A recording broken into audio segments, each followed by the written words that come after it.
We'll start again. Thank you for coming. This is the kickoff of our Stewardship Sunday campaign, and we're titling our goal for the coming year is Countdown to Burning the Mortgage. We have a 70th anniversary celebration coming up. As I mentioned in the sermon at the early service, we took upon a fundraising drive during the pandemic, and we're doing quite well. So our goal is to pay off by the end of 2023. I'll share some financial statistics, and then Rachel and I will walk through some slides and then open it up for questions. We really wanted this to be a time where if people had some questions, we would attempt to answer them. But I have a report from the treasurers that came in yesterday, and it gives the data as of September 30th of this year. And the official total on the mortgage principal balance at that point, before we paid the mortgage, was $500,651, and then a monthly mortgage payment of $12,732 was made. We do have a balance on hand. The council has a provision that we keep 5 months.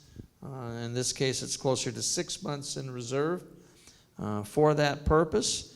And that balance was $74,296. So doing some quick math, we were actually at $426 when you subtract the reserve. And then we still had October, November, December payments that we made the October payment. We have November and December. So we'll actually, when we get down to the end of the calendar year, after we have our Christmas services and move into 2023, we'll actually be down just a little bit below 400,000 when you look at the net. Yay. So that's tremendous progress. Yeah. Cheers to that. Yeah, and I mean, let's put that into perspective. You cannot buy a home with more than 2 bedrooms around here, or in my neighborhood in Vancouver as well, for that much. You have to pay at least $100K more or more. So wow, yay, you guys, this is fantastic. So we're really quite optimistic going into next year. Framing it as a countdown. Let's burn it up. Let's be homeowners. That's my other tagline that you're gonna hear me say. So we'll start the countdown. Rachel is going to develop some visuals for us that will be out in the narthex, I believe. Yeah, so if you want to flip to the next slide, Jeff, my visual that I think will make sense to everyone is going to be a thermometer. And I'm not the best crafter in the world, but I'm going to do my best to make a thermometer out of felt with Velcro pieces of a red gradient that's going to go up and up and up, and we're going to see a marker every time we pass, like 25,000. And so we can rip it off and see it go up and up and get hotter and hotter. So I think that that'll be a bit of a motivational image that we can look to. And we'll be able to track our progress that way. Certainly a lot of progress since I had the pleasure of assisting Mr. Reiner when we started the campaign drive, and the balance was significantly higher when we started. And so we've made great progress and just have to have that final push to the finish. And the exciting thing is, if you've ever worked in any of the budget work at the church, just think about what an additional boost to the programmatic budget we have when we'll be relieved from that monthly payment. It's, right now our monthly payment on the mortgage is $12,732. So when you multiply that out for the year, you're looking at $150,000. And when you start to dream about the possibilities, and that's where the Horizon team comes in, that Scott is on, and we picked our date on purpose here so that we were ahead of the Sunday at the end of the month, where all the discernment and thought that's gone on there will be shared and launched with the congregation. So we're really excited about how this fits into that and the plans for the future. And in terms of the Stewardship Committee, you know, we set a goal each year for the group, and Rachel and Andy and Tom and I are participating on that at the moment. And Dwight Jarrett recently stepped back from that and was an important part of the last several years of the process. Yeah. But our goal's been to find ways to motivate and encourage people to, our 3 key words here are cheerfully, generously, and freely. And so that's... Yeah. As we heard in one of the lessons today, God loves a cheerful giver, and Dwight in recent weeks that's kind of been his mantra, and we're carrying that forward. Yeah, and another piece that we'll chat on briefly is like, it's really challenging, right? Because not only are we expected and trying to find a balance of giving to the M&M fund on a regular basis so that doesn't get neglected. Like, we don't want to neglect the regular goings on. However, it's hard to kind of find the balance because we also want to contribute to the mortgage. And that's what we're encouraging. So we recognize that that's really tricky for people. So we're wrestling with that ourselves in our individual households of how to allocate and what's going to make the most sense. So yeah, we're here to say it's tricky. It's not easy. And you will be hearing some messages in the coming weeks and months because we are seeing on the reports that we get. Rachel and I both serve on the council together. And we're seeing in some of the reports that some of the programmatic giving is lagging a little bit behind at the start of the year. And so there'll be some messaging there. Pastor Mark likes to give me a hard time. Sue and I go back to PLU days with Mark and Donna. And if you go back to the mid-1970s, there was one building where there were a lot of classes held, and you entered the administration building, and if you took the right set of stairs and took a right, you'd go down to the religion and philosophy classes, and that's where Mark studied and devoted his life to serving the church. And I took a left and went down to the business wing. And so now he tells me that I have to help bring some of that knowledge to bear on this. So, but it's been a great bit of fun to be on this committee. Mm-hmm. It's certainly been fun to have Mark leading that effort. Certainly we'll miss him next year. And he's been a great leader for our committee in terms of his many years of experience and what he's seen. And sometimes the most important thing is he knows what won't work or has not worked in the past as we think through some ideas. So that's been very good. But it is, as Rachel said, it is a challenge to strike a balance, and so you'll start to hear a little more from us here as the Stewardship Committee in the coming year. Not only will we be focusing on the mortgage piece, but we'll be focusing on the programmatic budget as well. And our goal, what I call our aspirational goal, is for the 70th anniversary celebration to be done. And we're going to work hard toward that. But the exciting thing for me is as we approach that, as we get closer, we're getting down to the point where even if we don't quite reach that, another year of normal giving will cancel that out. So I'm very optimistic as to the forecast here as we get into 23, 24. And when I think about the conversations, Ken, that you and I had at the start of the campaign, and we were looking at a balance that started out at over $1 million, it's pretty exciting to see the progress that's been made. Yeah, if I could whistle, I would whistle, but I can't whistle. So you'll just have to imagine that. And we touched a little bit on the hard, fantastic work that the Horizon team has been doing for us behind the scenes over the last several months. And they're leading us through that period of uncertainty, right? And leadership change. And it's all quite unstable, if I may use that word. It's a little frightening, perhaps, to go into a year where a lot is going to change all at once. So, in my view, let's take this off our plates let's have one less thing to worry about. So that's I think a driving factor to me. Like, let's simplify. So if the mortgage is one less thing to worry about over the next generation of this church, yay, that would be so incredible. So let's make it easy for ourselves. Let's put this behind us. And we're looking forward to the end of the month here in 3 weeks when we'll have our one service, and Scott and the Horizon team will be sharing all the diligent and hard work they've been doing, and that's perfectly timed for. I was telling Sue driving over here this morning that I'm being penalized for being a little bit smug. With the year that I was the congregational president, Beth and I attended a virtual synod conference, and we were hearing about all these congregations where ministers were leaving, or ministers of music, or associate ministers were leaving, and we're looking at each other like, well, we're all solid and set. And then in just a few short period of months, Robin left, and Allison left, and then Mark announced his retirement. So that can all change pretty quickly. But as people go through, as individual people go through transitions in their life, so do the congregations that they participate in. So, and I'm going to embarrass Scott here. I attended church in Salem, and I met Scott when he was in high school.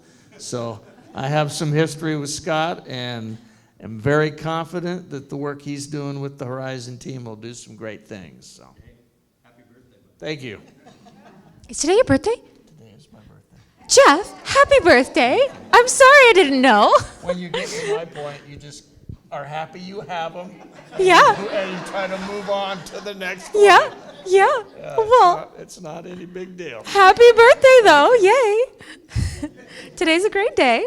It'd be even better if the Seahawks win and they're playing the Rams. So what motivates you to give?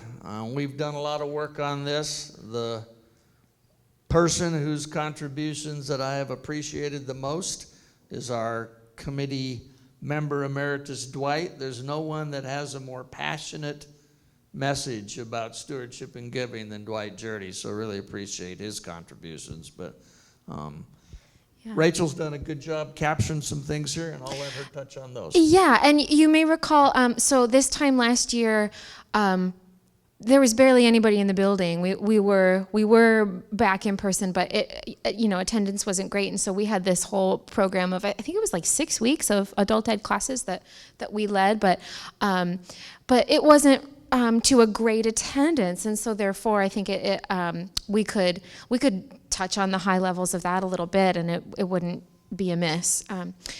But yeah, so we really tried to dig in. That all reasons that motivate you to give, they're all valid, they're all good, and they're so wide-ranging, right? We want to be following Scripture. We want to be modeling for our children.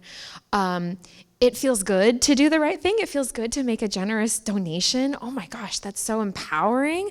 In fact, we were at an event just the other night, Andy and myself. Andy's watching Lucy in the nursery. But the Melhorns were there for Habitat for Humanity, and that was so fun to see some friends there. And to see the donation ticker for that organization just fly up the screen. It was so empowering. It makes you feel really, really good when there's a goal and you see to it. It makes you feel good to do a big generous donation. If you have that ability, oh my gosh, how empowering, and inspires somebody else in the process, right? So anyways, we know that everyone's reason is personal. Everyone's reason is different, motivated by your upbringing. Everyone comes to church for different reasons. It's all good. It's all valid, I think, and relevant. And we are here to be your cheerleaders. We're here to be your encouragers. And we ask that you follow through. We're going to help you to follow through no matter what your reason is.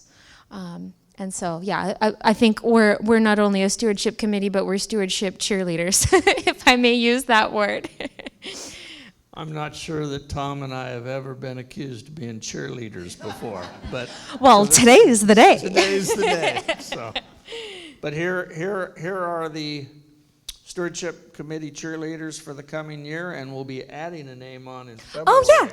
So, and Yeah. Are you going to share the name? No, it's still secret, Still but you secret, guys will all like it. It's biblical. Okay. But Lucy knows the name, and she doesn't understand what a secret is. So please don't ask her, what's your little brother's name? That's the first thing I'm going to do. No, don't do it, Jeff. It's a boy. It's a little boy. Yeah, so we're going to have one of each. So, yeah, we're really excited. I felt bad for Lucy last week at church because we have these monthly Zoom committee meetings, and I always make a point of talking to Lucy Yeah. at the start of the meeting. And when she saw me in the pew, she thought it was time to talk, and Yeah. her She got all excited. her parents were not amused. It's like, no, you have to go back to the nursery. But we're very pleased to serve as your stewardship committee, and we saved a little bit of time for any questions that people might have in terms of the work. But if you have some questions as you see things, we're going to pick up the pace and the frequency of our communication within the weekly newsletter and various media sources, website, etc. Yeah, If the board out if on you have in some the North X. questions, don't hesitate to ask. Yeah. So we can bring the mic around if anyone has a question or a comment. But yeah. Oh yeah, Tom. Just have a quick comment. So the communication team and Carol Harker in particular, this information is also going to be put onto the website, probably on the banner, so that when people come and look, they'll be able to see quickly, probably something along the line of your thermometer graphic.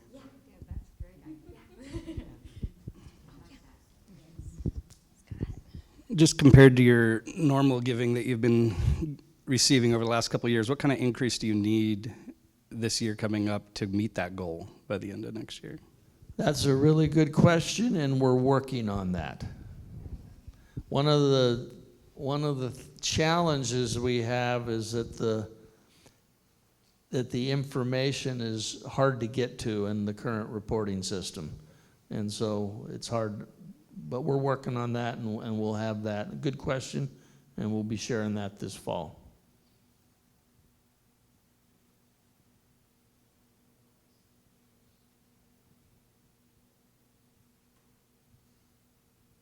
Other questions?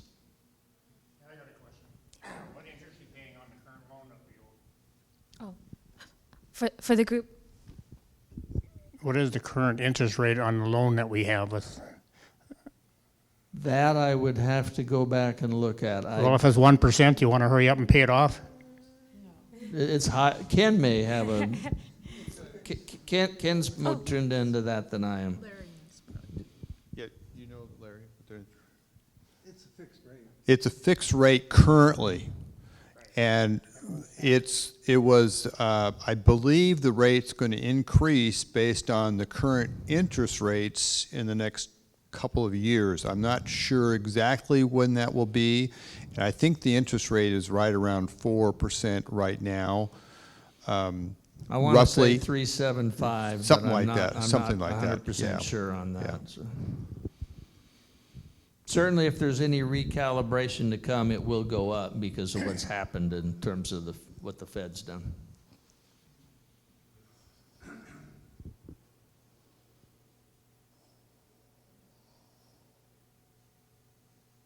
Well, if there are no more questions, just thank you again for all the great progress to date. When I had the privilege of sitting in on a couple of the Synod meetings, the year I was the council president, people thought we were nuts for taking on this kind of a campaign during the process, but it's worked.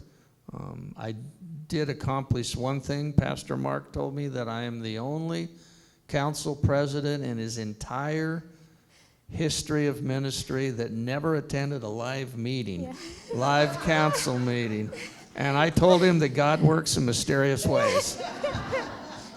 Yeah. We were fully Zoom at that point. I was actually kind of uncomfortable the first time I had to come into a meeting because I had to like sit still. I couldn't wander around. So. Well, thank you, sir. But thanks again, and have a great day. Yeah. Thanks for coming, you guys. And make sure you're here in 3 weeks to hear the Horizon Team message that Yeah. Scott and the group will deliver.